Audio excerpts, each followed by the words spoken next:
Welcome, everyone. I hope that you're having an amazing day. Honored to be connecting in with you. And I'm excited for our conversation today as we are looking at the new year and even the energy I'm seeing coming in with this year. It's really starting powerfully with great movement. And it's important as we harness that energy and we look at the intentions and what we're wanting to bring forward that we are doing so in an intentional way, that we're making sure to line up things in a way that serve where we want to go, including as we look at business, are we lining things up in a way that we've got those fundamentals in place, that we are looking towards growth and intention and creating lasting value for ourselves, for the company, and for those we serve? We have an amazing expert joining us today. I know you're going to enjoy his heart, his spirit, and his passion for the amazing work he does around helping us create profit rainmaking and really bringing that into our life in powerful, sustainable ways. I hope that's exciting to you. I think this is a perfect time of year to be talking about this and really making sure as we look ahead at this year and years to come that we are building and structuring things in such a way that we're able to move forward those things that matter most. And John has a powerful set of tools that he is going to bring to the table today to help support us in doing this in our business, in our lives, and really reflecting on how are we looking at things? How are we building things in a way that will last and create that impact that we're looking to have? So, as we come together, I encourage you to pause, breathe. When we have a powerful year starting like this one, we can forget to breathe and we just keep moving and doing. So, I'm going to encourage you to slow down, to breathe, and really be present because there is something for you in our conversation today by the very nature of you tuning in. And I want you to receive everything that is here for you. So, to do that, let's choose to be present, intentional, purposeful in connecting and coming together. And think about what I have shared about how are we structuring things? How are we getting those fundamentals in place? And do we know what they are in our business to move things forward in a consistent, powerful, and impactful way? And just kind of feel into that for a moment and just see, do I know what the fundamentals are? Do I know how to do that? Or am I clear on my next steps? Where do I start? To see what comes up. And in fact, let's close our eyes. You're absolutely safe. Take another deep breath all the way from your lungs to your toes. And then breathe out. I always picture when I'm breathing in that support and expansion. And when I breathe out, I'm releasing all that no longer serves, creating room and space for more. And when you pause and breathe like this, you lower your stress levels, your cortisol levels, which also helps you become more present and able to receive. So as your eyes are closed and you're breathing, you're noticing expansion and releasing what no longer serves. I invite you to put both hands on your heart. Let's just connect in and notice that beat of your heart. And then notice there's a pause in between each beat. In that pause, in that stillness, what is your heart sharing with you today? What is it whispering to you? What is it that you need to empower and support you on your journey in your business? What is it that you need and are willing to receive because you absolutely have choice? and just see what bubbles up, what comes forward. Beautiful. Let's take another breath. Come back into the room, fully present.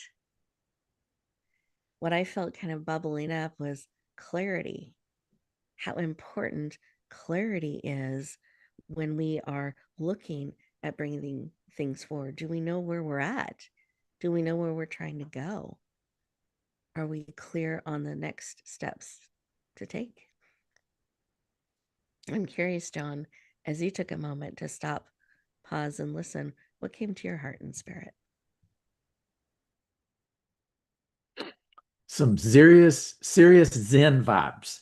I'm all chilled out now. I love it. That was pretty cool. I love it. So, any thoughts that kind of bubbled up as you went to that Zen place, and to see what spoke to your heart and that you're wanting to share with our audience today? Sure. I had a flashback to some things I encountered in grad school as an older dog was learning newer dog tricks. And the thing that flashed in my mind was how counterproductive uh, a certain type of stress is. There are actually two types of stress. One is distress, which we're all too familiar with. And quite frankly, we don't perform as well because that approximates the fight or flight mechanisms, which literally disengages rational thinking in the brain. The one that we aspire to enjoy is called eustress, which is inspirational, aspirational. It is something that gets us juiced up to go accomplish something. And it has an entirely different impact on us mentally and physically. So that's what came to mind as I was experiencing your opening exercise there. Beautiful. Thank you. I appreciate you adding that to the mix and the perspective to pay attention to what is that energy that we're feeling, and is it lighting us up? Is it getting us excited to move things forward, or is it interfering? Paying attention to that so we can harness more of that excited energy and inspired energy versus the other that can be more destructive. Well, we are getting ready to go to our first commercial break. And as we do so, listeners, I want you to stay present, really see what's bubbling up in your heart, in your spirit, and check in and see, am I feeling that excited energy as I look ahead at this year and all that I can bring forward? Are you feeling something a little bit different? And what can help you become more excited and enlivened for what is to come? We'll continue our conversation in just 2 minutes.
Welcome back, everyone.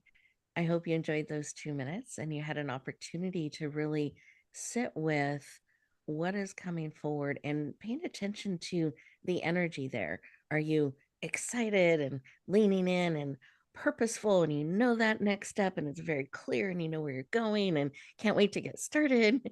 Or are you feeling a little bit pressured or stressed or unclear, not quite sure where to start? And that's great information to know as well. If you're realizing, oh, I need more clarity or I need to know the next step, you're in the perfect place.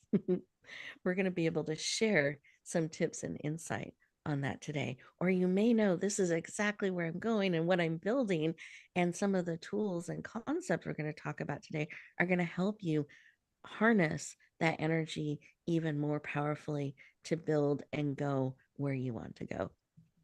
So I'm very excited. You got to meet John on a heart level in our opening segment as he shared a little bit of what he felt when we stopped, paused, and listened. And I wanted to take a moment and introduce him more formally. So I'm just going to give you a little bit of a snapshot. You'll be able to learn more, and I encourage you to do so and going to his website that we'll be sharing and reading his full bio. He has so much rich experience that he brings to the world. And I wanted to just give you a little bit of a taste. So, John is the CEO of Middle Market Methodology, and he is the seasoned profit. I want to say this again. He is a seasoned profit making resultant. I love that. So he's about getting those results for you. He has over 40 years experience and he has discovered the secrets to loyal customers, exceptional operations, and inspired teams. As a consultant, a speaker, an author, he is passionate about helping empower companies, leaders, and teams to win the right way. Please lean in. Warmly welcome the powerful, dynamic resultant, John A. Lanier. Welcome. No pressure, Rebecca. No pressure at all. I'm delighted to be your guest and share with your audience, and am completely disposed to be uh, eloquently transparent to the extent of my capabilities. How about that? I love it and I'm honored. We are thrilled to have you joining us today. And I hope you felt that excitement. My hands were up as I welcomed you to our virtual stage here. And I have had the privilege and the opportunity to get to know you. And I'm just so excited to share you with all our listeners. I know you have so much you bring to the table, and I know they're going to get a lot of value out of our time together today. So thank you for making yourself available. My pleasure. I wanted to start with why. Why is this work that you do of helping companies, and particularly in the middle market space, why is this something that you are so passionate about, that you dedicate so much time, energy, and resources to support this space of the market? I had what I'll call a midlife epiphany that what I do is tantamount uh, to corporate mission work.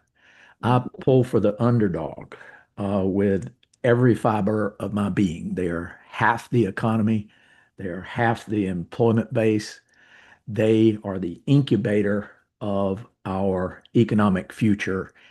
And I am fully invested in helping what I call the David and Davidas of the economy uh, encounter their corporate Goliaths with a high degree of confidence to win on a predictable basis. And I've been doing this for over 4 decades, but I never quite realized it positioned as I just shared it. But it added a new gear into my transmission, and I just cannot wake up fast enough in the morning or stay caffeinated long enough for a day to do that every business day and some weekend days in pursuit of that passion. So that's what I do, and that's why I love it. Thank you for sharing. I love that. And I love your passion for this space and really helping those companies step forward in such a powerful way. And I know, particularly in this middle market, there are some things that are really unique that position them well as they're looking at the corporate Goliaths. And I wondered if you'd share a little bit about that. It's a delight to do so. Mhm. Uh, there is something that the smaller, more nimble firms will always be better doing. I'll place that bet any day of the week. Is big and bureaucracy are first cousins. And to the extent that you are receptive, definitive, actionable, and deliver results on a faster, more empathetic and impassioned basis, you automatically have an edge. You can hide a lot of counterproductive everything in a behemoth. The Davids and DeVitas in the economy do not have the budgetary luxury to do so. They have to hustle, they have to try harder. It does pay off. And as simplistic as that may sound, it is profoundly differentiating to customers because customers hate being caught up in a labyrinth, be it either over the internet or on a phone coverage path trying to get a problem solved. When Davids and DeVitas answer the phone and fix it, they automatically have more loyal customers.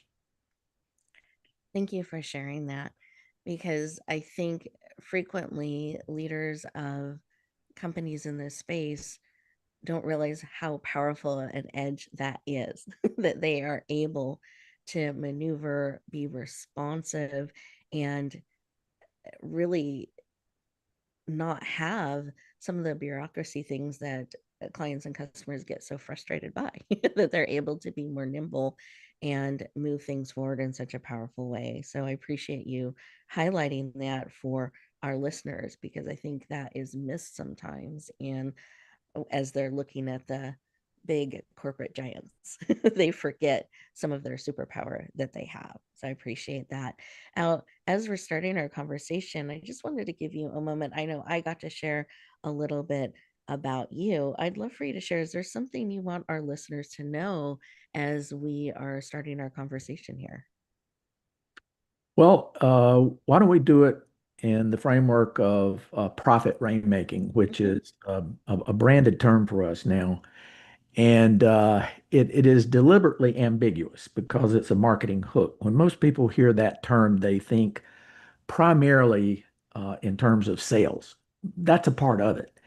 But there has to be a balance across three articulating material variables. Yes, you have to have revenue to grow, but if you can't deliver what you sold, you will not have a second chance. And that speaks to the collaboration with operational execution. I might write an order, but if I don't deliver it, then there is no brand promise realized, and it can be counterproductive. So there's a second variable, and the third one is hiding in plain sight, and that is whether you're uh, courting customers for an opportunity or you're delivering the brand promise. It's all, I repeat, all stewarded by human beings and forever will be. They may be made more productive by technology, but somebody is responsible for that technology. So it's holistic in nature, is my punchline.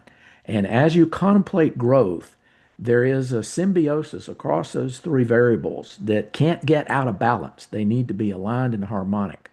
And again, that is the loyal customer, that is the exceptional operations, and that is the inspired teammates who steward all of it. And that's the Thank, answer. thank you. No, I appreciate you. I love, thank you. I think it's so important that we are looking at those things and paying attention to them. And I'd love for you to take a moment, if you would, and explain what each of those are. Because I think we hear loyal customers, we hear exceptional teams, we hear some of these terms, but I don't know if we're always thinking the same thing. So I'd love for you to share what you mean by those three key components and then stewardship of them. Indeed. Why don't we start with some aphorisms? One is A sale is not a sale until you collect, and a customer is not a customer until you have a repeat opportunity. How do you do that? Well, you have to have a unique value proposition, which simply defined means it succinctly explains concisely why someone voluntarily exchanges their cash for what you offer.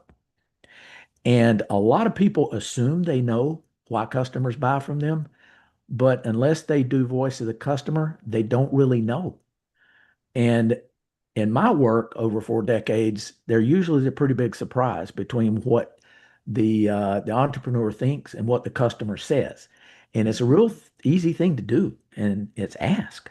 Make it easy to ask. So if we start with, do we have something? And by the way, customers hate being sold. The science says they just hate it. But if you listen to find out what keeps them up at night, and if you have that arrow in your quiver, then you can position a solution that they're predisposed to want to hear about because it makes their life easier. And the ultimate decisions are made based on these very simple variables. One is quality, and that is how well does it hold up relative to the useful life. Another one is um, timeliness. Do I get it when I want it? The third one I started off some of my earlier comments with, and that is the customer service piece. What happens when it doesn't work quite like you sold it? How accountable are you? How responsive are you? And you'll notice in this soliloquy, one thing I did not mention, and that's price. It's a mistake to start with that because we want to make sure the customer acknowledges value. And value is defined as what the customer thinks they got relative to the price they paid. And to the extent that your quality, timeliness, and service exceed their expectations, by definition, they realize a bargain. They got more than they thought they would. And all of those things I just recited at a staccato pace are really essential to the alchemy and the algorithm for why we earn loyal customers is that we did what we said and they believe it sufficiently that they're willing to give you another shot. That's loyal customers. Thank you. I was giving everyone a moment to just take that in and maybe think about, is there, have they asked their customers why? Do they have clarity around that? Do they know why people lean in? Are they leading with price? Are they leading with value and service? Can I add a punctuation mark there? And this I makes was even going to ask if you would, so it's perfect. Yes, please. uh, this might take two or three breaths to digest, but uh, the um, the some of my prep to be your guest was the very strong love theme. And I had another educational flashback about from the Greeks, the 9 types of love. Everything I just recited will map to at least 7 of those, Mm. at least 7. And there's one I won't go there. That's the romantic piece. That's taken a little extreme. And Agape says unconditional love. Well, these relationships are reciprocal, but if you look it up, you will find the others like philia, storge, pragma, ludos. I don't know if that pronunciation is correct. Mania. I'm maniacal about customer service, so I live that one. And philotia, I think, is the self love piece. I may be messing up these pronunciations, but how could how could we not love ourselves if we know customers love us? We did something we can do well by doing good. And if that doesn't get your juices flowing as a business person, perhaps we're not in the right business. It shows. Thank you. I appreciate you sharing that because I think sometimes we think about business and numbers being separate from these powerful connections and relationships and love. And so I love that you're bringing love into that conversation and bringing them together because they should be part of what we're doing and what we're bringing forward in the world. Well, we are getting ready to go to our next commercial break. And as we do so, listeners, I encourage you to stay present. And I hope you're taking notes as we continue our conversation and really see what are those things that are bubbling up. What are some of the action steps that you can take based on what John is sharing? We look forward to talking to you in just a couple minutes.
Welcome back, everyone. I hope you enjoy those moments of that time to just pause, breathe, and really see how this information is impacting you. What is bubbling up? Have you been keeping love separate from business? Are you able to start bringing those things back together? We're talking with John A. Lanier, CEO of Middle Market Methods, and just excited to continue our conversation. He has a really powerful project that he's working on that is about to be released into the world. And so I wanted to give you a preview of what is to come and have him share about this a little bit. So, John, can you share about your upcoming book and the full title and why you were compelled to write this book and bring it forward? With pleasure. I'm in pay forward mode. I'm in that stage of my life. I have been just beyond comprehension blessed by mentors who looked upon me as clay that needed to be molded and put in a kiln to have a reliable structure for creating value. And that is there's nothing in my creed more virtuous than solving somebody's problem. If somebody wants help, that's the kind of people I serve. And out of this evolved this working framework that is called Profit Rainmaking. And the subtitle is Nine Universal Truths to Achieve Loyal Customers, Exceptional Operations, and Inspired Teams, which in some way, shape, or form, I've alluded to all that content in previous comments.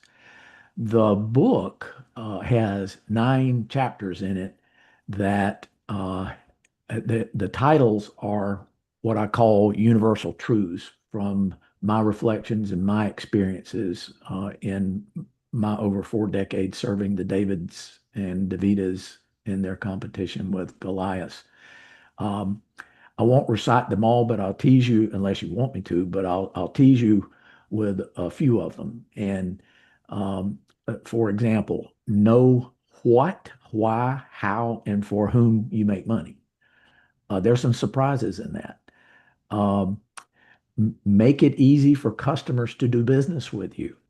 Um, Maniacally obsess over quality, timeliness, capacity, and productivity. I think I've modeled some of that already. And then the last couple is attract smart, ambitious, loyal teams.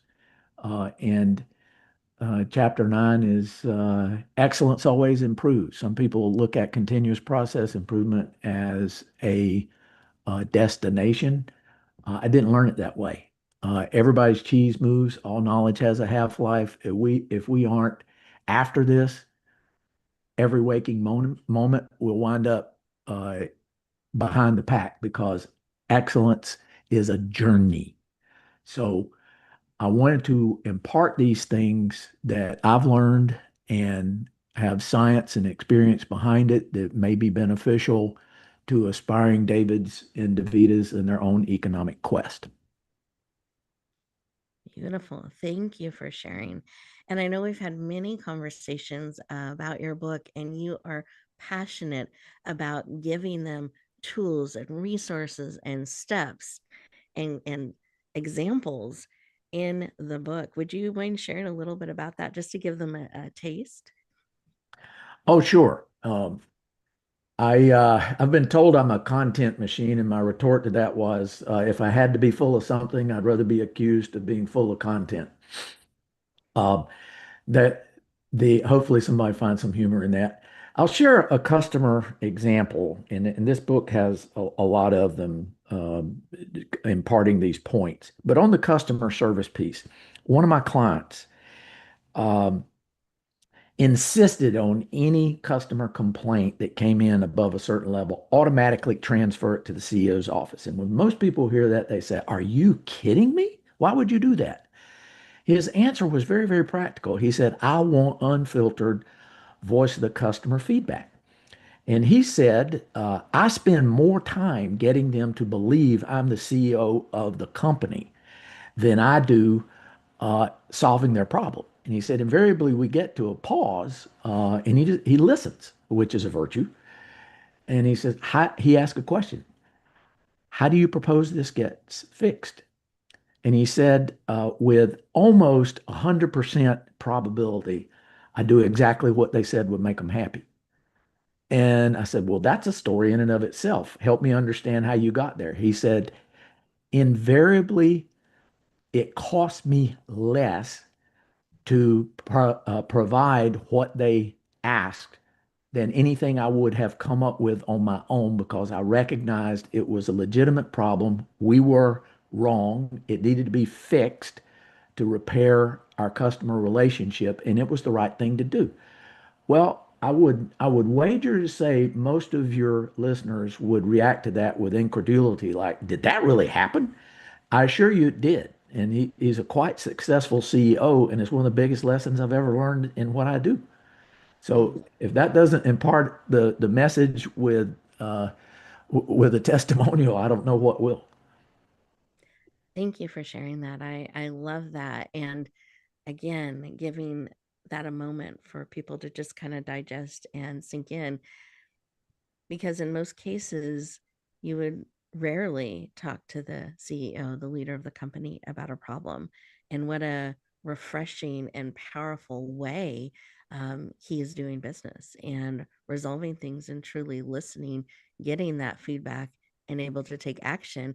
And I love from a business perspective that he found that it cost less. He was able to repair that relationship, resolve what needed to be fixed, and move forward in a positive way.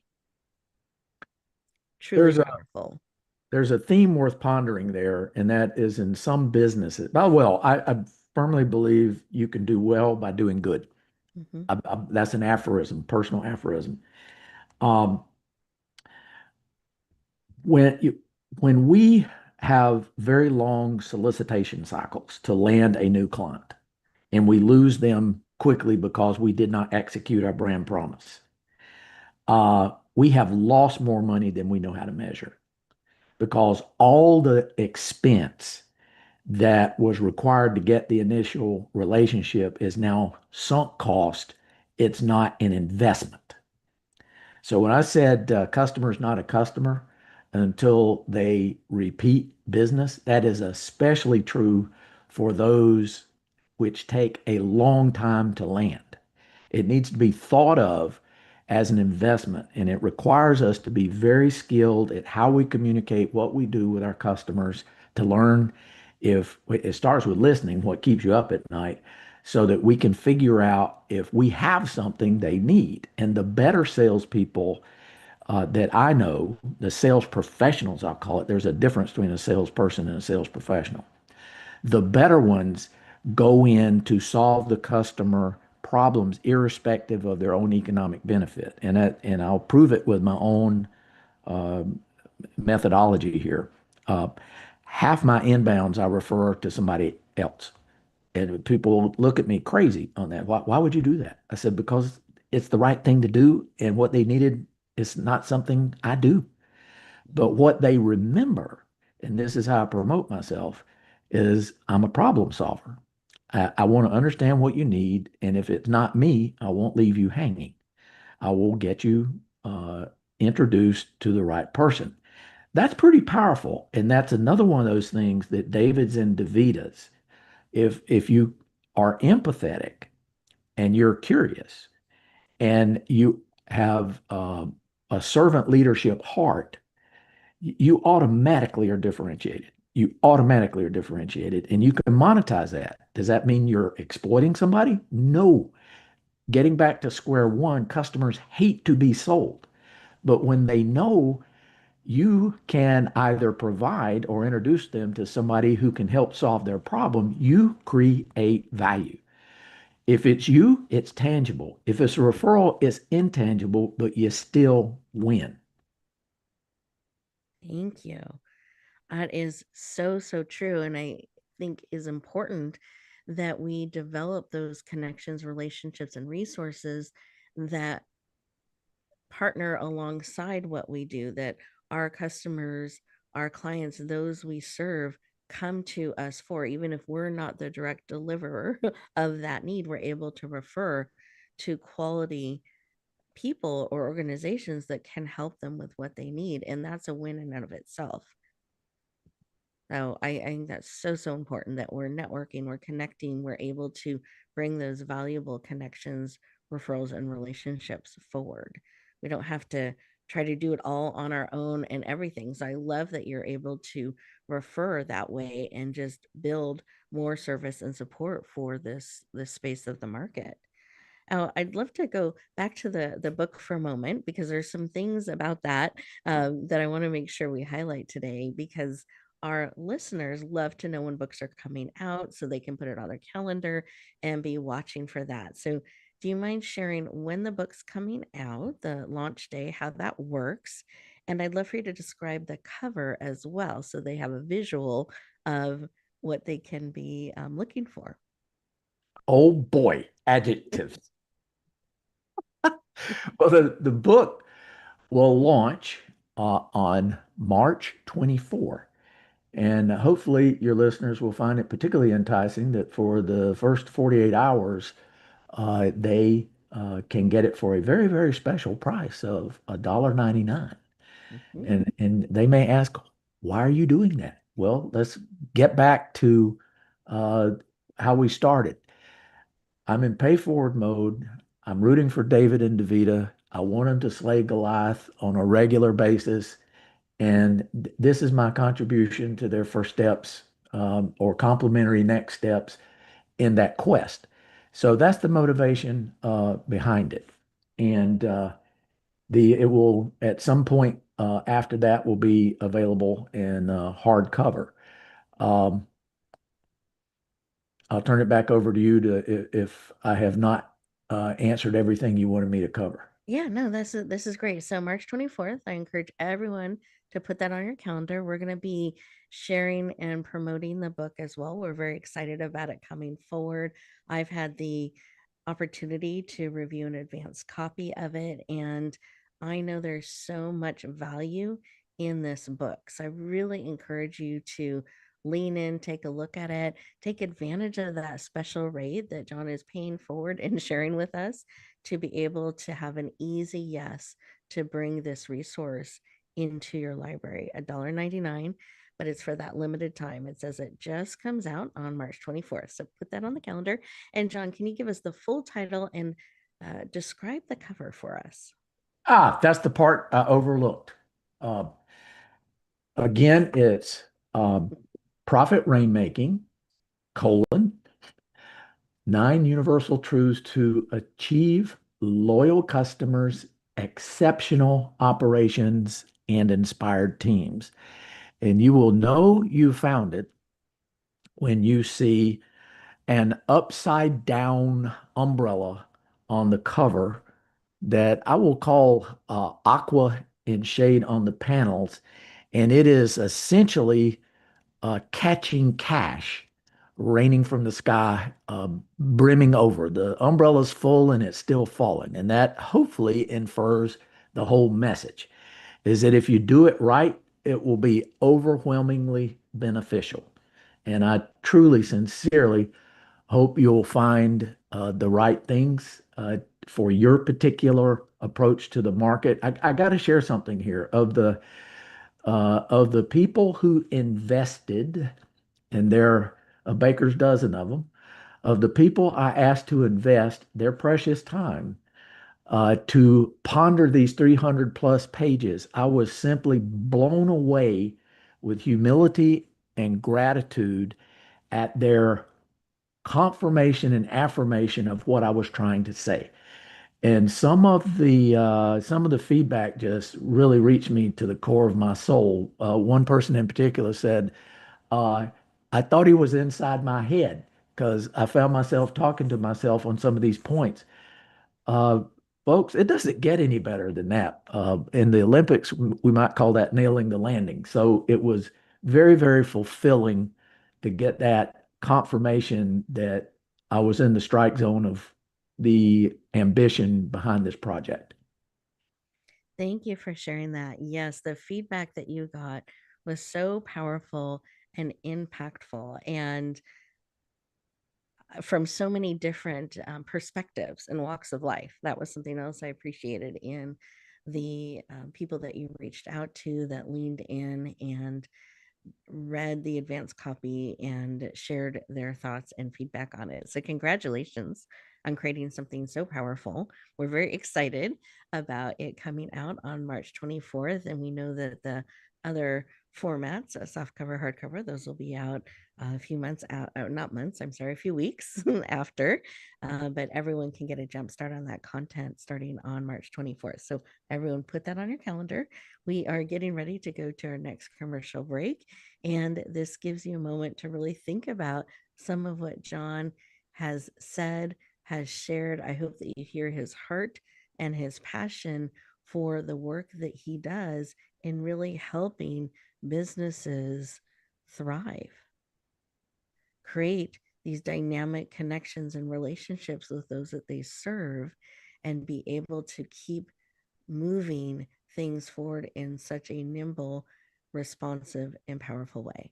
We look forward to continuing our conversation in just 2 minutes.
Welcome back, everyone. I hope you enjoyed those 2 minutes, that opportunity to just integrate, pause, breathe, really take in some of these new perspectives and tools and ideas and feeling in, is this a resource that would be supportive of me or someone I know, and making sure to put that March 24th date on your calendar if it is. So we appreciate you joining us today. And I was talking with John behind the scenes and just asked, was there anything else that he wanted to share with you as he reflected on our conversation? And I had a couple of key things I'm really excited for you to hear about. So, John, I hand the floor to you. I appreciate that. Uh, it's no coincidence that the emphasis has been on David's and DeVita's, and I want to focus on DeVita's. DeVita's are the most educated cohort in the workforce. I mean, big time. Like over half, if you look at it in terms of STEM, is over half on science, technology, engineering, and math. Very strong. So you could say, the best candidate, the best man for the job is a woman. And the math says that's true, which I love because I'm the proud dad of two highly professional daughters who are doing quite well. Um, but they're not represented in those stats in the workforce. So I challenge you, and I cover this a lot with the people I guest lecture to in MBA classes, for example. Don't play somebody else's game, create your own. You've got this. You've got this. The second thing I want to say briefly is I know there's another large cohort I want to speak to, and that is those baby boomers who are or should be thinking about retirement. And those who are owner operators and small businesses, exit might be the way you monetize your retirement nest egg. This book will have plenty to help you get prepared before you think about talking to an investment banker to make a market for your business. So I appreciate your giving me the opportunity to make those two strong points because they're essential to the motivations behind this book. Thank you. I appreciate you sharing that. And I love that we get to build our own way of bringing it forward and building those things that matter to us. And just a quick question on, because your book does have a lot really helping people get their business to a place where it would be desirable to investors, and they can transition out in a really powerful way, that they're really getting the worth of what they've created and built. When should someone start thinking about considering transitioning or looking at the value of their business, or just something to think about before they go to an investment banker? Brilliant question. And I'll relate it to when you plant an oak tree. The best time was 30 years ago. The next best time is today. Mm. Among the many owner operators that I have served and talked to and doing some extra research for this project, invariably, they lamented no one telling them to start at least 3 years ahead of time before they called the banker to prepare. And the preparation that I'm alluding to here is in the pages of this book. And if it's not, call me and we'll probably get the contact information in a minute, but I will help you understand what I'm talking about. But it is advisable to prepare in advance for a smoother experience in potentially selling your company. Thank you. I appreciate that. And I love that reminder that it's now. Yeah. Now is the time to start looking at these things and looking ahead and where you're wanting to go with things, where you're wanting to build, what you're wanting your business to do. And if you are wanting to transition, you want to have a plan, and you don't want to miss that opportunity in front of the investment bankers. You want to really draw on the insights and the wisdom in this book that John is bringing to really help position you so that you're showing up to the table prepared with a clear vision. So I just appreciate all that you've created and you're bringing forward to the world. I know this is a really busy time prior to launch, so I appreciate you carving out some time for us. And I wanted to have you share your contact information. Listeners, please write this down.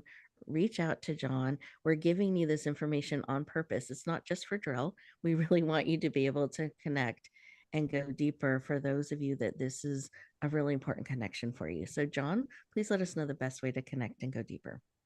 Sure. And a lot of it ties into the title of the book. So again, it's Profit Rainmaking, 9 Universal Truths to Achieve Loyal Customers, Exceptional Operations, and Inspired Teams. You will find the website at profitrainmaking.com. You will find us in Facebook if you put those same keywords in there for Profit Rainmaking.